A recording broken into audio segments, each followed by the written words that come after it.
Section 1, Section 2, Section 3, Section 4 itu pembagian dari pekerjaan Wika. Dan untuk itu juga dibagi dua, ada dari DK kilometer atau DK 0 sampai 85 Wika dengan Sino Hydro, dan 85 ke 142 Wika dengan CREC.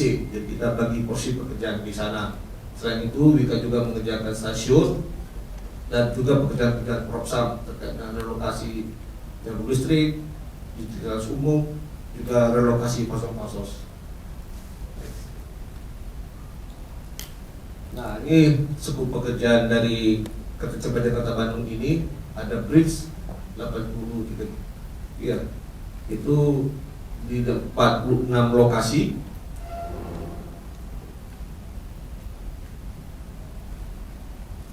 Terus ada subbridge 41 kilo, ada di 56 lokasi terpisah-pisah. Ada stasiun tadi saya sampaikan, juga ada tunnel yang panjangnya 16,8 km.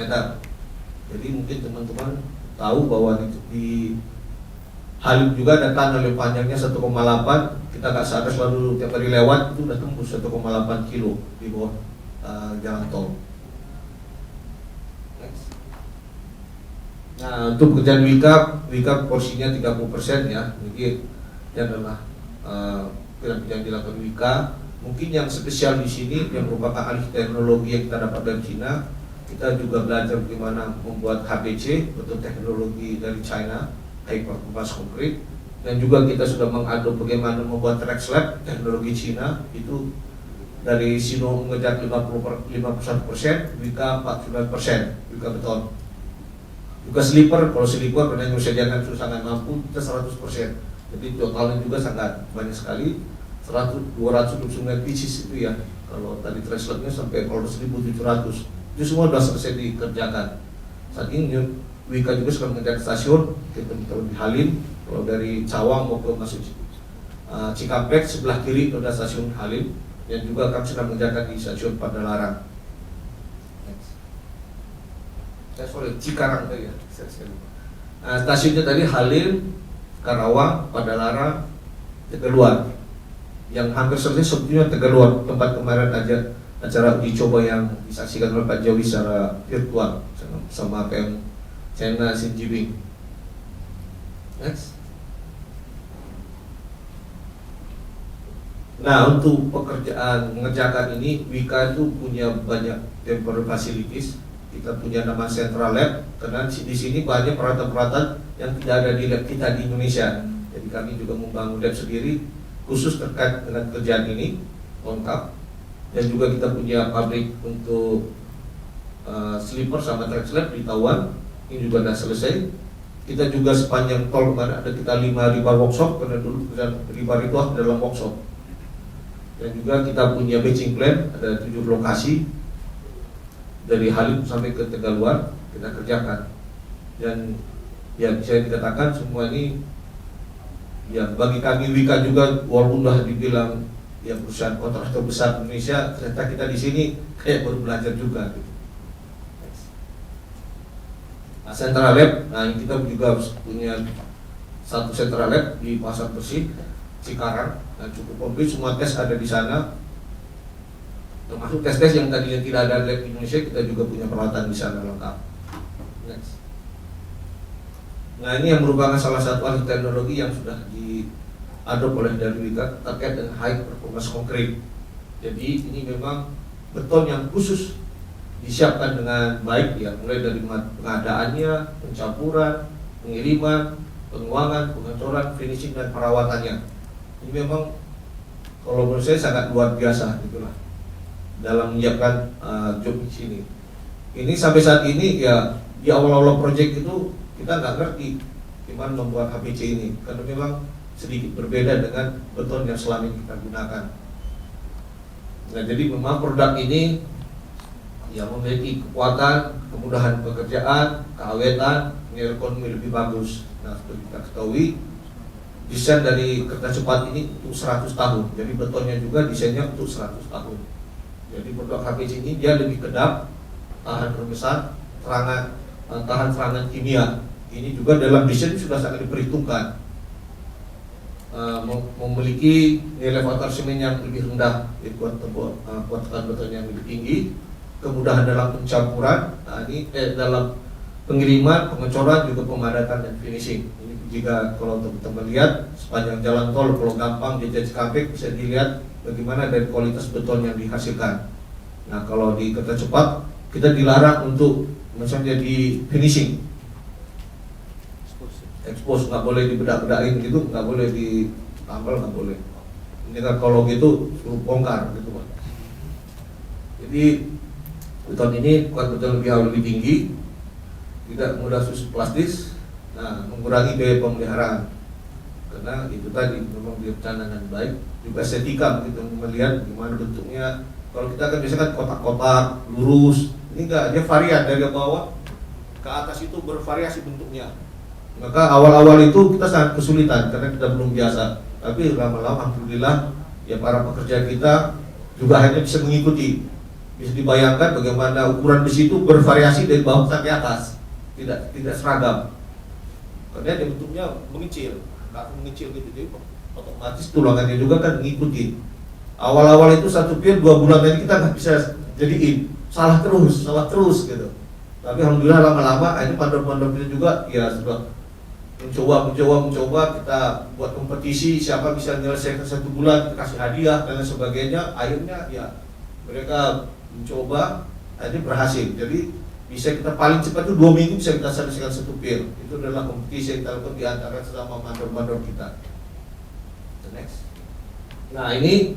Nah yang sedikit bedanya teknologi beton dari HPC ini, kalau kita biasanya selalu mengacu pada kuat tekan aja. Nah kalau di sana mereka dalam desain mereka juga berhitungan apakah ini di bawah air atau di atas air, underwater, non underwater. Nah yang juga mungkin kita sudah juga perhatikan terkait dengan environmental grade. Kalau kita biasanya paling kan tahan sulfat, kalau di pantai udah tahan sulfat gitu ya.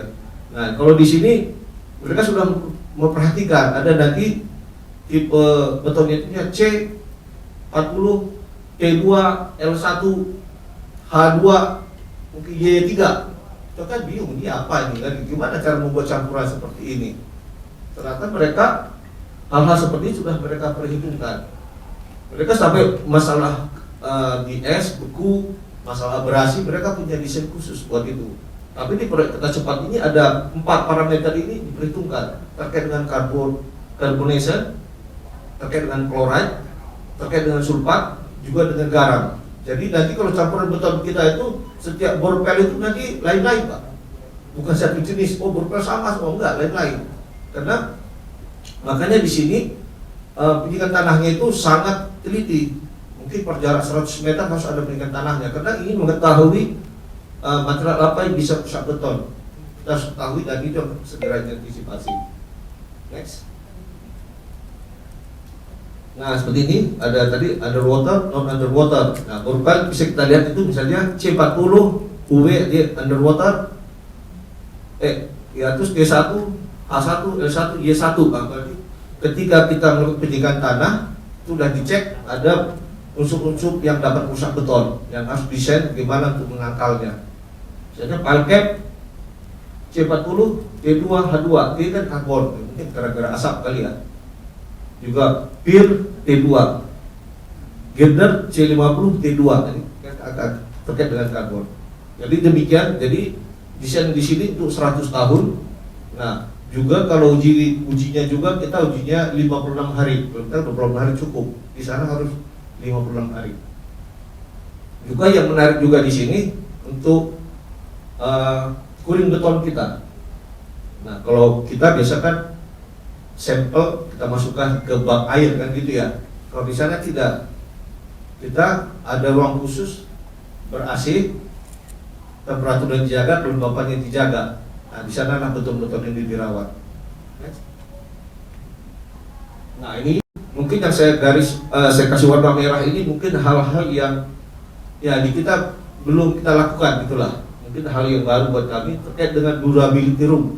Nah, ini kan terkait dengan ketahanan dari beton itu sendiri. Ini ada tes-tes terkait dengan durability yang harus dilakukan. Nah kalau di Indonesia ya, itu tadi saya bilang mungkin alat-alatnya belum ada. Nah terkait dengan curing tadi juga sama. Jadi dia curingnya gitu, ruang ber-AC, ada sprinklernya, suhunya diatur, terus juga kelembapan udara dijaga. Jadi ada ruang khusus, bukan di bak air yang agak beda. Dan juga ada high temperature room, jadi untuk hal-hal yang untuk yang temperatur tinggi. Kalau yang lain-lainnya saya rasa pasti ada semua di lab kita. Lanjut. Nah ini tadi untuk pengujian durability ada yang namanya electric plug, ada DRCM untuk mengetahui chloride, terus juga adanya KS menentukan tahanan terhadap sulfat. Oke, next.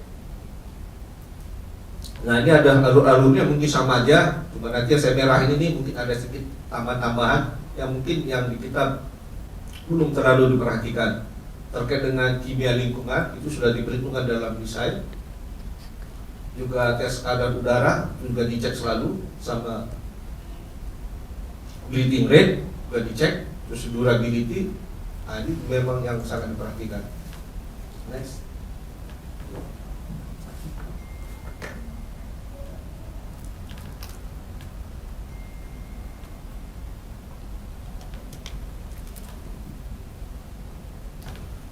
Oke, saya lanjut. Nah, ini tentang beton segar itu ada tes-tes yang harus dilakukan. Close lab, air content, suhu biasa.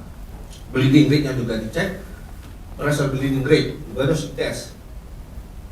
Nah, ketika beton sudah keras, nah, kuat tekan sudah biasa, modul plastisitas sudah biasa, permeabilitas. Nah, tadi yang electric plug, DRCM, KS, pengujian sulfat, resisten, sama air bubble spacing factor. Ini dicek semua, harus dilakukan tetesan ini. Next. Jadi Pak, nah ini mungkin perbandingannya ya, HPC dengan SN yang bisa kita gunakan. Ya ini kalau masalah C, ya itu biasa ya, ke kubus. Untuk kode mutunya kalau kita pakai FC, penerimanya kotakan beton 55 hari, kalau kita 28 hari. Nah juga yang menarik sih pemanfaatan fly ash.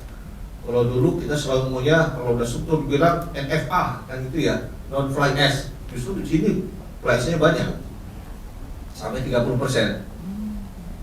Jadi untuk beton C5 di bawah 50 itu bisa sampai 30% fly ash-nya. Kalau yang di atas 50 dia 10%. Juga terkait dengan batas maksimum penggunaan binder, kalau di sana ada batas maksimal. Misalnya kalau kita biasa kan minimal semen gitu ya, kalau di sana malah maksimalnya batasi. Terus penggunaan metode perhitungan JMF, ya ini masing-masing sesuai dengan yang digunakan. Kadar udara juga diperhitungkan. Nah, kalau masalah mixed deck itu tadi di sini sudah memperhitungkan workability dan kondisi lingkungan, itu bedanya. Kalau kita umumnya kan masih banyak ada kekuatan beton, itu perbedaannya. Next. Nah, besi juga gitu. Jadi di kereta cepat ini besi itu tuh sambungnya tidak menggunakan overlap, tidak boleh overlap. Dia bisa hanya coupler atau dilas. Nah, karena kalau kita dilas kan dilarang kan gitu ya. Kita juga awal-awal bingung juga. Pakai coupler atau dilas, overlap tidak boleh. Nah itu kenapa? Ternyata di campuran besinya. Jadi kalau di kita karbon yang dari standar Cina itu lebih kecil, makanya dilas boleh sama tambah ada sedikit vanadium. Jadi besi itu bisa dilas. Nah itu bedanya. Next. Jadi sambungan kita sumnya pakai las, pakai 5D, 6D tergantung.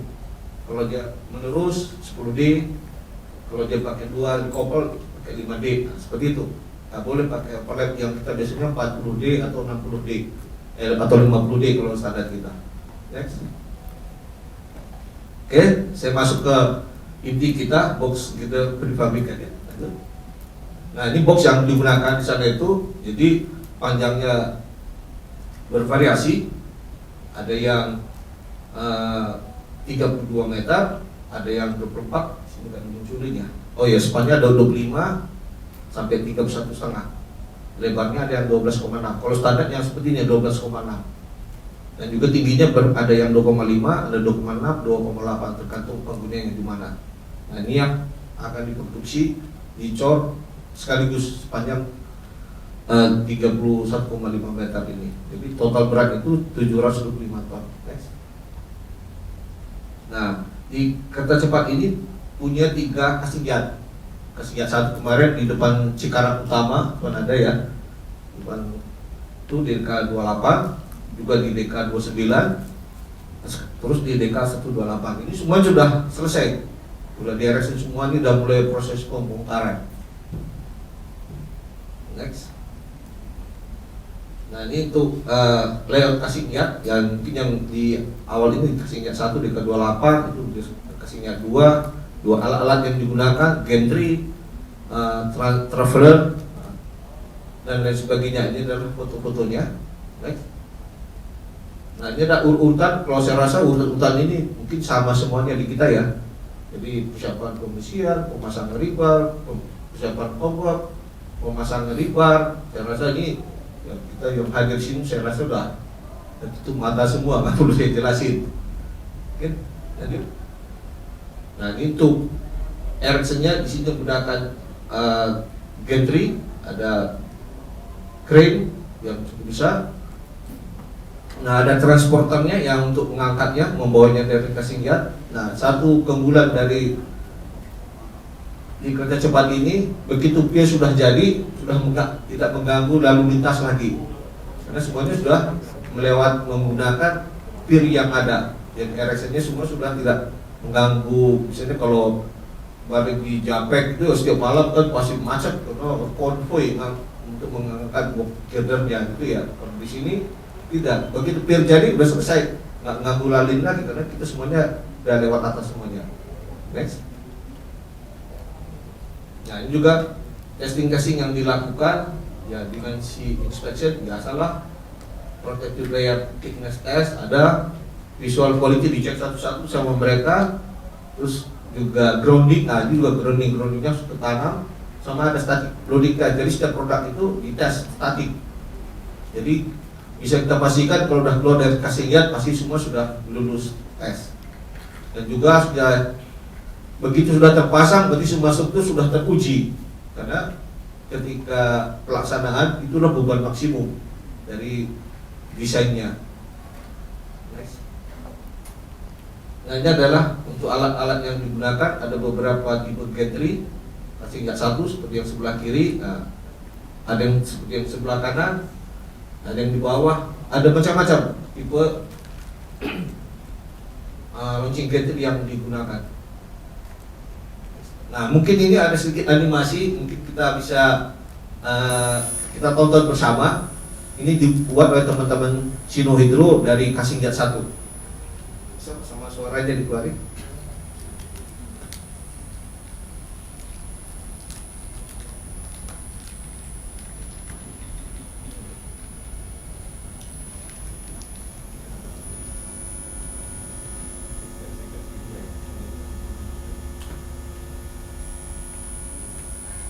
Ini ada animasi sepanjang 15 menit, tapi dari situ bisa kita lihat bagaimana proses pembuatannya secara detail. Suaranya?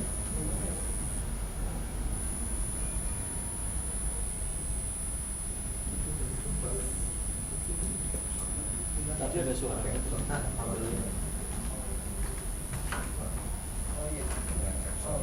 Coba.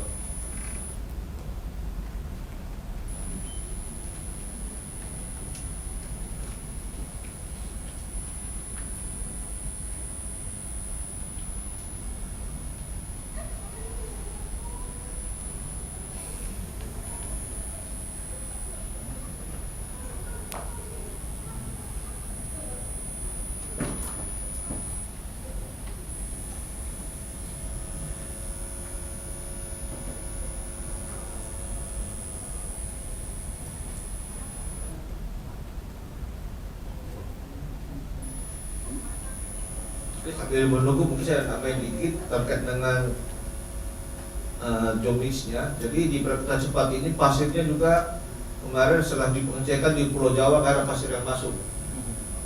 Mau dari Bangka Belitung nggak masuk, dari Lampung, Jambi nggak masuk semua. Pasir yang bisa masuk cuma satu dari Tayang, dia pasir sungai. Kalau batu masuk. Nah juga untuk semennya sendiri juga sama, nggak semua semen bisa digunakan. Kemarin saya gunakan hanya semen merah putih sama semen Garuda. Nah gitu. Jadi dua semen ini yang masuk. Kemarin masalah kehalusan semennya, dia ada tingkat ya surface-nya gitu loh. Lebih kasar. Yang lebih kasar, ada begitu yang boleh yang masuk.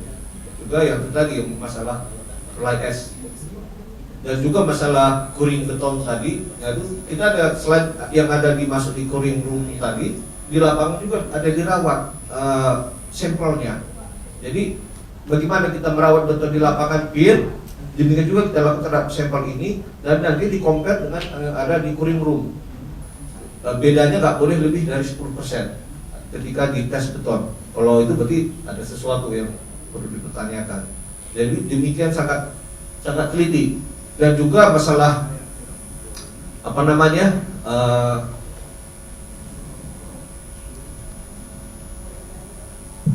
untuk record dari sebuah kegiatan-kegiatan beton ini juga sangat ketat. Jadi kalau misalnya ada sesuatu beton yang bermasalah, kita gampang mentrasenya ini di mana masalahnya. Karena begitu sangat detail dan computerized semua. Kita nggak bisa kita akal-kali. Semua di computerized itu kecatat semua. Gak ada suaranya Mas Ade? Gak keluar deh. Oke, nggak apa-apa, lanjut aja lah. Lanjut aja kalau nggak bisa keluar. Keluar tapi kecil gitu. Jadi sangat detail. Memang teman-teman dari Cina ini buat pekerjaan ini memang sangat detail sekali. Jadi dengan kita melihat ini, seperti itu ya cara membuatnya. Nomor 1, Sino Hydro Co. Limited, proyek kereta cepat Jakarta Bandung, terletak di Kabupaten Bekasi, Indonesia, sepanjang sisi kanan DK28. Sisi barat dan sisi selatan pabrik produksi box girder adalah sungai. Sisi utara berbatasan dengan jalan tol Jakarta Cikampek menggunakan lahan tanah konstruksi sekitar 35 hektar. Tata letak pabrik produksi box girder luasnya 20 hektar horizontal sesuai persyaratan konstruksi dan produksi dibagi menjadi area produksi girder, area fabrikasi besi, area penyimpanan girder, area pengangkatan erection girder, area batching plant, area kantor dan tempat tinggal 6 area fungsional. Bertanggung jawab membangun Section 1 proyek kereta cepat Jakarta-Bandung, Indonesia. Dalam jarak DK4 plus 781,08 sampai DK41 plus 796,11 meter. Mempunyai tugas dalam produksi box girder dan erection sekitar 1017 box girder. Pabrik produksi box girder ada 16 alas pengisting produksi girder, cadangan 4 alas, serta 4 alas untuk erection girder, mendirikan 100 alas tempat penyimpanan girder, dan salah satu berfungsi sebagai alas uji beban statis. Kapasitas penyimpanan girder maksimum adalah 187 box girder. 1.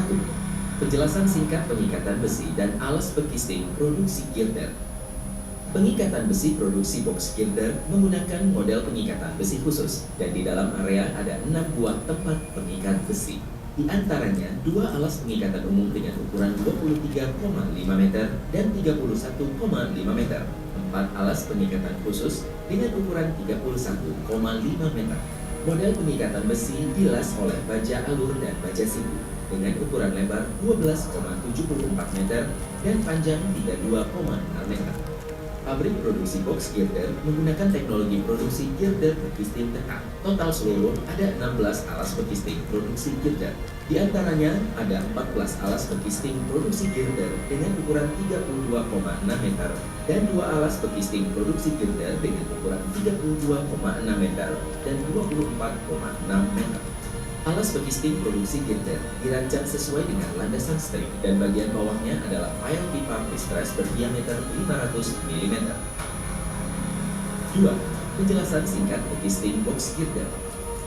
Bekisting produksi girder terdiri dari bekisting bawah, bekisting luar, dan bekisting dalam semuanya diproduksi oleh produsen profesional. Bekisting dibuat dalam beberapa bagian dan diangkut ke alas bekisting produksi girder untuk perakitan dan pelunasan untuk memastikan kualitas tampilan luar girder. Bagian bekisting dalam menggunakan sistem hidrolik dan dibagi menjadi bagian tengah, bagian variabel, dan bagian ujung. Perakitan bekisting ujung dan bekisting sisi samping menggunakan sistem pembungkusan bagian sisi dibungkus dengan bagian ujung. 3. Pengikatan besi. Proses fabrikasi besi industrialisasi dan otomatis. Pembengkokan batang besi menggunakan mesin bending CNC otomatis. Pabrik fabrikasi besi produksi girder dilengkapi dengan mesin pelurus dan pemotong besi sistem hidrolik otomatis.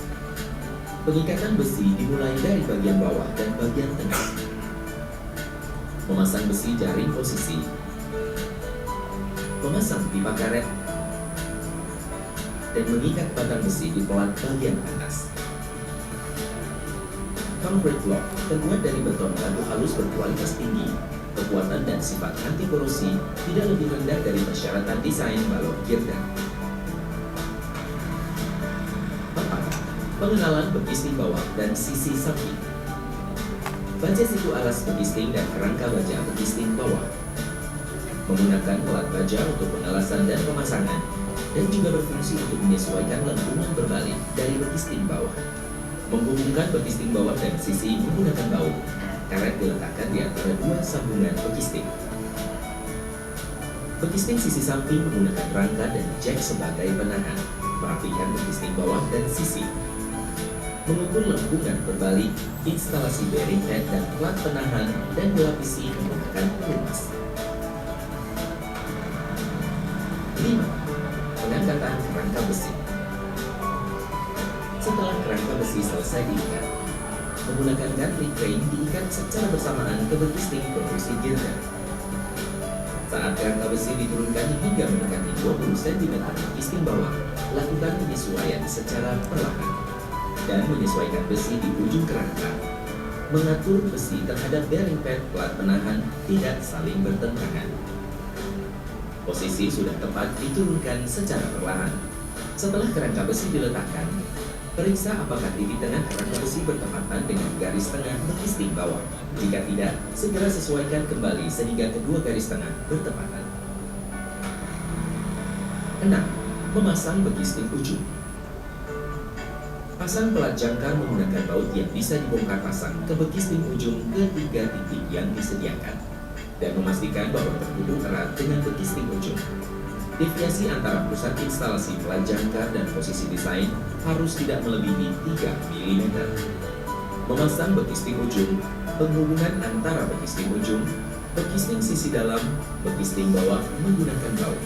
Atur lengan selang pada posisi jangkar bekisting ujung untuk mencegah pipa karet penyediaan lubang jatuh ke bawah, sehingga memastikan bahwa posisi pipa karet penyediaan lubang arahnya sama. 7. Memasang bekisting bagian dalam. Desain bekisting bagian dalam keseluruhan menggunakan sistem hidrolik, terdiri dari bekisting, rangka utama bekisting, jack, bracket, dan sistem kontrol hidrolik. Pertama, memasang penahan bekisting dalam memanfaatkan posisi lubang drainase bekisting bawah. Gunakan baut menghubungkan bekisting bawah dan gunakan mesin hoister untuk menggeser bekisting bagian dalam secara keseluruhan ke bagian dalam kerangka besi. Sistem hidrolik diaktifkan, posisi disesuaikan, menghubungkan bekisting dalam dan bekisting ujung menggunakan baut. Karet diletakkan di antara bekisting. Hubungan dengan bekisting sisi samping adalah untuk memperkuat lubang ventilasi bekisting bagian sisi dibuat dari pipa baja. Menggunakan baut untuk menghubungkan ke bekisting bagian sisi dan bekisting bagian dalam.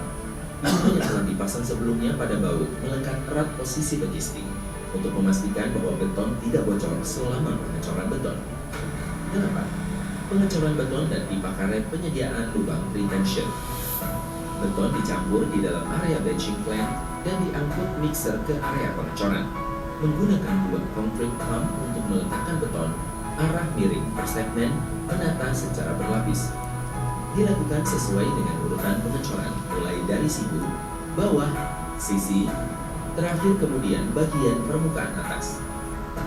Proses selanjutnya pengecoran secara terus-menerus sampai selesai.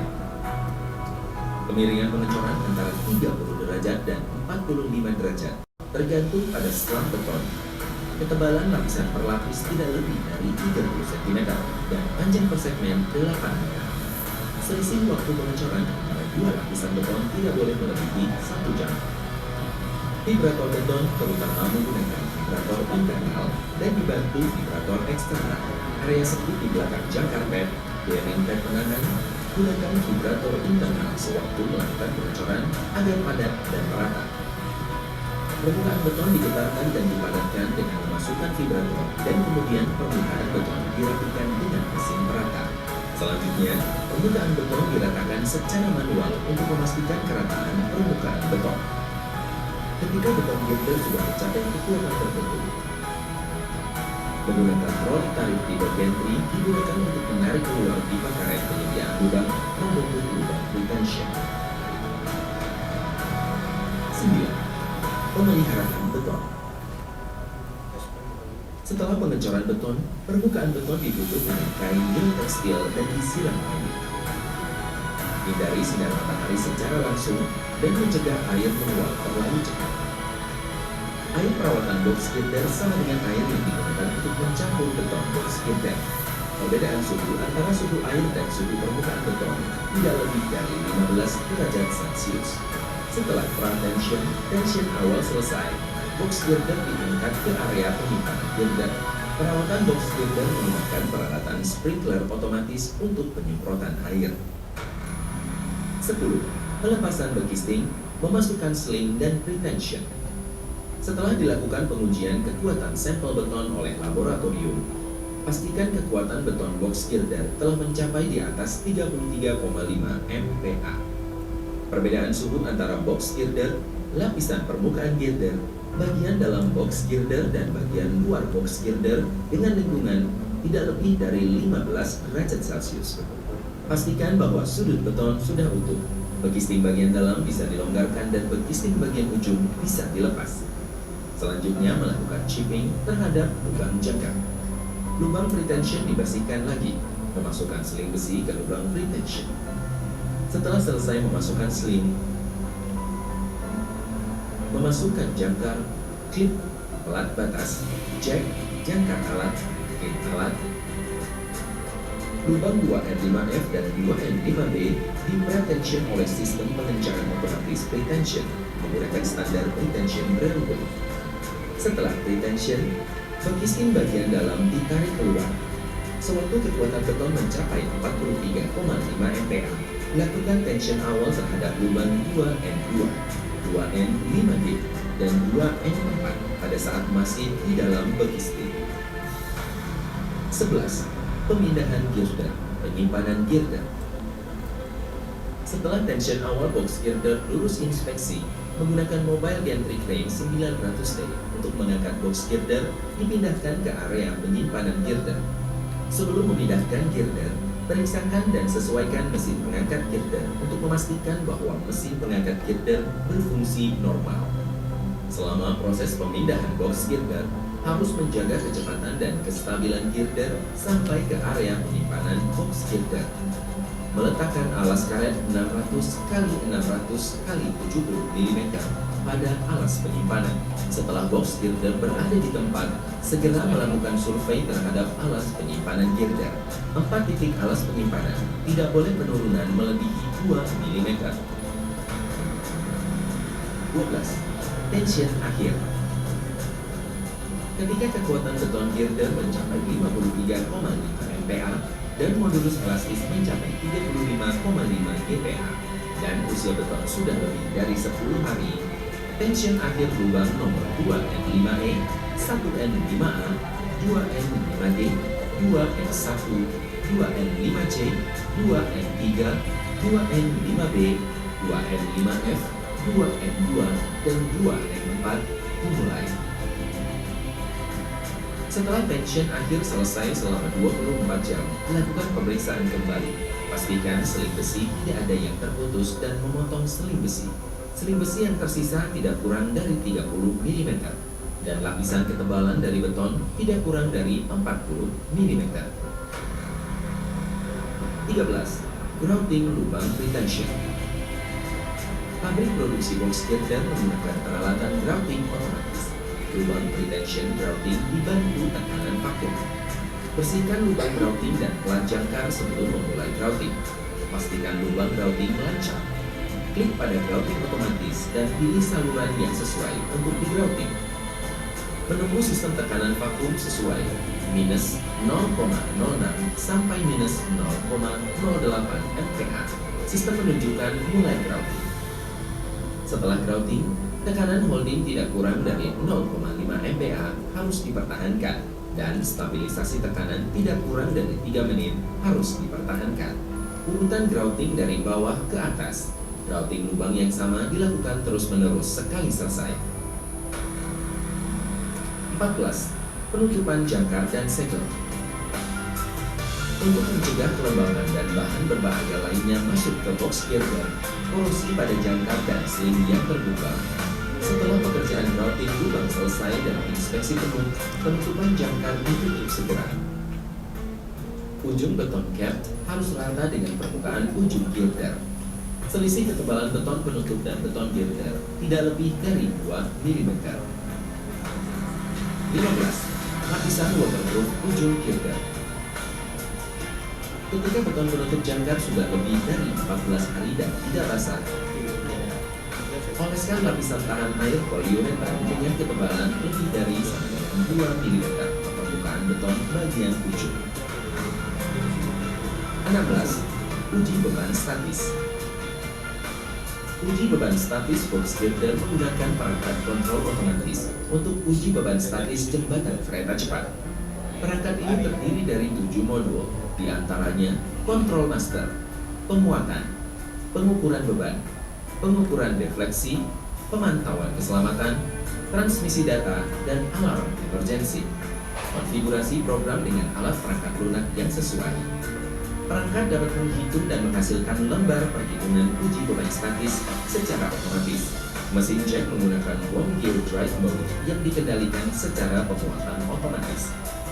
Deteksi otomatis dari nilai muatan aktual menggunakan meter perpindahan perhitungan defleksi otomatis. Menghitung rasio rentabilitas dan plot secara dinamis kurva saat mid-bend. Laporan uji beban statis dicetak secara otomatis. Uji beban statis jembatan kereta cepat sistem kontrol otomatis direalisasikan otomatis. Data, informasi uji beban statis jembatan secara inovatif memecahkan masalah teknis sinkronisasi pemuatan, dinamis keseimbangan, dan keakuratan dalam proses pengujian. Pastikan bahwa data pengujian akurat secara ilmiah. 17. Erection. Erection menggunakan 2 gantry crane dengan kapasitas 450 T dan 2 alat traveler dengan 2 alat launcher. Dilengkapi dengan 2 gantry crane 450 T tinggi 42,5 meter serta 2 alat traveler 900 T untuk melakukan mengantar box girder. Erection dengan total 1017 box girder dilakukan dengan 2 alat launcher kapasitas 900 T. Di antaranya, erection ke arah Jakarta terdiri dari 651 box girder dan erection ke arah Bandung. Jadi kalau menggunakan launchernya itu satu hari bisa 4 segmen di erection Pak. Jadi kita 20 meter. Kalau kita bisa menggunakan segmental itu paling kan satu span 7 hari ya paling cepat. Ini bisa dia 4 span satu hari. Makanya cepat sekali kalau tinggal erection sangat cepat. Ke titik erection. Alat erection 900T harus dipasang secara kokoh dan kuat. Bagian depan dan belakang. Kalau dulu kita melihat alatnya kan harus studi banding dulu keluar. Baru ya di sini semua ada alat canggih. Alat erection. Tapi sekarang dalamnya udah di simetrik semuanya. Menggunakan mortar grouting. Skala pabrik produksi box girder, standarisasi tata letak pabrik produksi box girder, rasionalisasi pemilihan lokasi pabrik produksi box girder, teknologi konstruksi box girder dan proses konstruksi, otomatisasi peralatan konstruksi secara efektif menjamin memberikan keamanan, kualitas dan efisiensi konstruksi box girder. Pabrik produksi box girder nomor 1 Sino Hydro Limited, proyek kereta cepat Jakarta Bandung mempertahankan standar dan prinsip kualitas tinggi. Berusaha semaksimal mungkin untuk menyelesaikan proyek konstruksi produksi Buxkirchen. Saya rasa mungkin cukup Pak. Sebenarnya ada satu video lagi, tapi saya rasa waktu kita udah habis mungkin. Dan waktu nanti bisa kita tayangkan juga. Baik, Pak Purba, Pak Iskandar Purba, terima kasih. Kita beri aplaus dulu ya. Jadi mohon maaf nih karena Pak Iskandar Purba ada acara ya. Jadi kita tetap buka pertanyaan Pak Purba ya.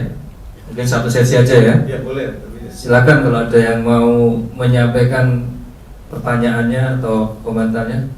Silakan Pak Wiji, ada yang bisa memberikan nih.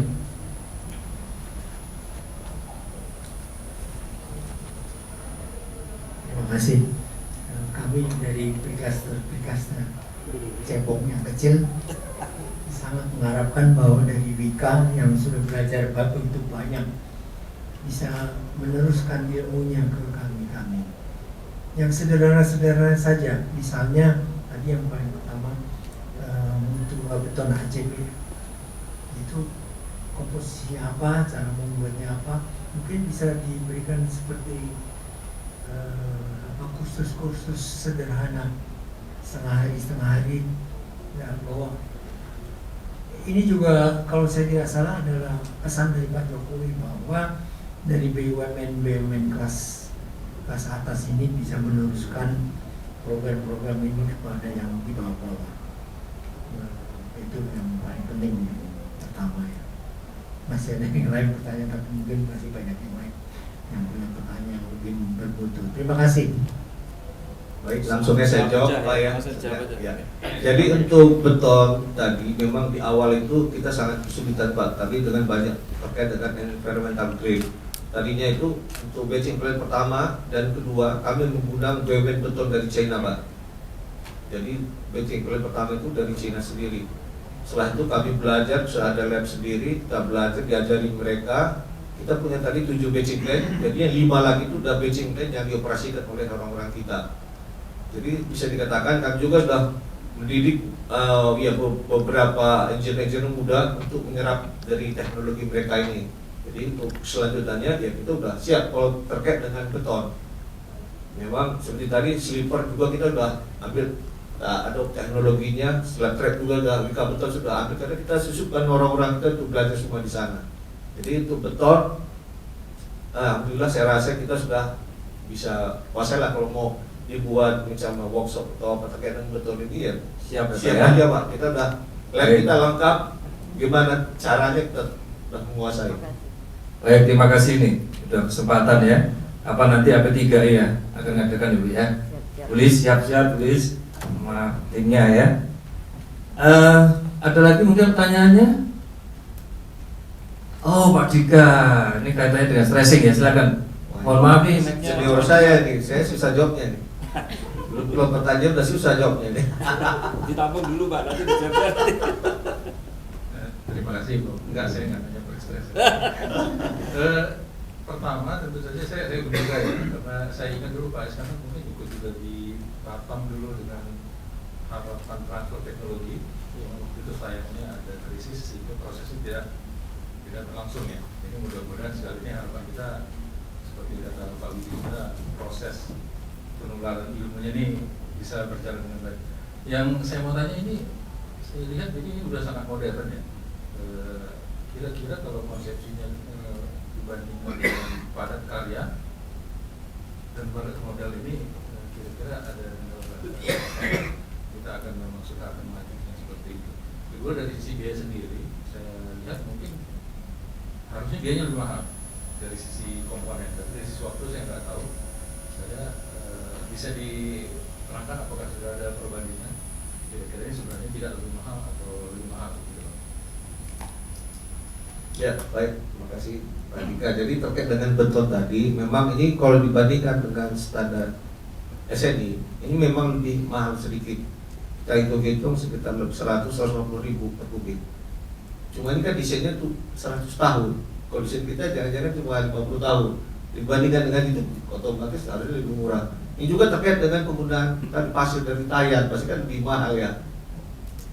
pasir Tayan, karena pasir yang lokal kita nggak masuk. Jadi mungkin pasir Tayan itu teman-teman juga tahu ya berapa harganya, makanya juga teman-teman Perikastar pasti benar pasir sana dibanding pasir ini kan selisih harganya kan itu cukup lumayan.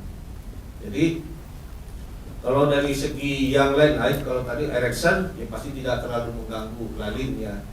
Memang kalau ini contoh kita lihat di Cina, mereka itu sudah punya kereta cepat sepanjang 30.000 km. Jadi setiap tahun mereka itu sekitar 3.000-4.000 kilo mereka buat kereta cepat.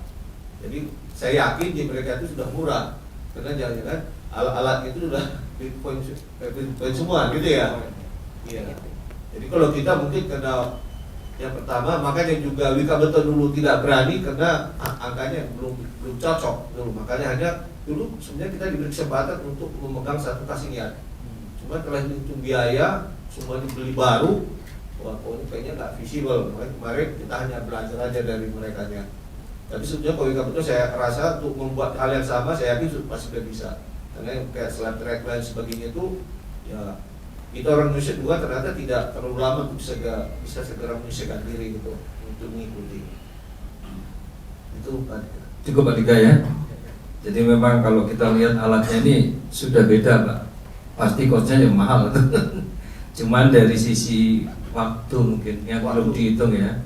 Waktu untuk jarak 142 kilo ya. Itu sekarang udah selesai Pak ya, udah trial ya. Sudah, sekarang lagi pemasangan rel. Pemasangan rel ya. Kalau jembatannya sampai semua dan nyambung. Memang kalau bahan sih saya lihat memang karena dari Tayan Kalimantan terus otomatis pakai tongkang ya. Ya. Kemudian yang kedua dia kuarinya sendiri di sana pasti pakai cara yang jangan sampai tidak memenuhi syarat lagi gitu kan ya. Kalau saya sih ingatnya cuma gel konten gitu ya, ada lumpur. Ternyata persyaratannya banyak banget itu. Sampai kita juga pasir atau batu kan sudah dalam ruangan tertutup. Iya. Kalau kita kan terbuka aja gitu di batching plan kita ya. Sekarang nggak boleh karena dia akan ya. setiap saat nggak mengukur apa namanya kelembapannya. Gitu. Untuk nanti berapa kadar air yang dipakai. Baik. Terima kasih Pak Iskandar Purba yang telah berbagi sharing ya. Nanti insya Allah kalau memang diizinkan kita akan kontak kembali Pak untuk kita belajar agak detailnya. Sekarang mungkin nggak ya perlu waktu yang ini ya. Tapi izinkan saya akan mensimpulkan dulu. Jadi yang pertama di sini untuk teknologi kereta cepat ini menggunakan Sustainable Development Goal yang disampaikan oleh Pak Jokowi. Dan Pak Jokowi tadi sudah memperlihatkan sudah berlangsung ya. Salah satu yang saya masih ingat menggunakan fly ash sebagai materi.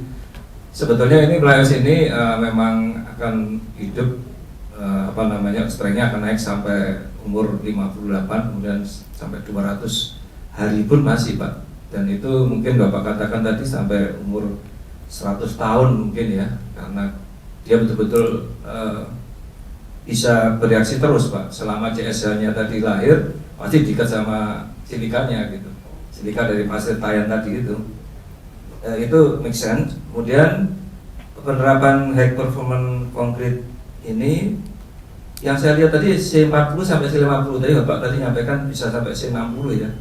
Ya ini suatu yang mungkin kita akan pelajari nanti ya. Kemudian di tulisan memang tadi Bapak nyebutin 30%, tapi di tulisan nyebutin 50% ya. Dan sebetulnya Pak John Data dari Bina Marga itu sudah berani Pak 50% untuk pekerjaan es konkret ya. Dan ini memang dikendala di kita Pak. Konsultan pengawas, konsultan perencana masih takut Pak. Saya selalu nantang itu. Kita ini selalu ketinggalan dengan bapak-bapak, saya bilang gitu. Saya kesel kadang-kadang. Nah, saya ajak kayak begini supaya ikut gitu ya, minimal ada wawasan sehingga mereka trial lah, minimal trial, jangan jadi bukti nyata lah. Pak Jokowi udah ngajak situ. Kemudian hasilnya adalah estimasi lifetime untuk strength, durabilitasnya sampai 200 tahun tadi, 100 tahun tadi ya, 100 tahun gitu ya. Dan yang menarik di sini disimpulkan ada 4 untuk yang memberikan tingkat ramah lingkungan. Yang pertama adalah carbonation environment, atau disingkat dengan T tadi ya. Kemudian chemical environment atau H ya, sulfat untuk tahan sulfat. Kemudian yang ketiga chloride environment atau disingkat dengan L di mutunya tadi itu. Dan terakhir salt physical attack environment atau Y ya. Jadi mereka punya mutu FC30 tapi bukan 30 aja Pak. Ini yang dibedakan menurut Pak Purba tadi ya. Ditambahi ada T, ada H, ada L atau Y. Saya kira itu bisa dipelajari nanti bersama-sama dengan kita. Itulah kesimpulan dari pemateri yang pertama, Pak Iskandar Purba. Mohon maaf nih karena memang beliaunya waktunya sangat ketat ya Pak ya. Tapi memanfaatkan. Iya. Sekali lagi kita beri applause kepada Pak Iskandar Purba.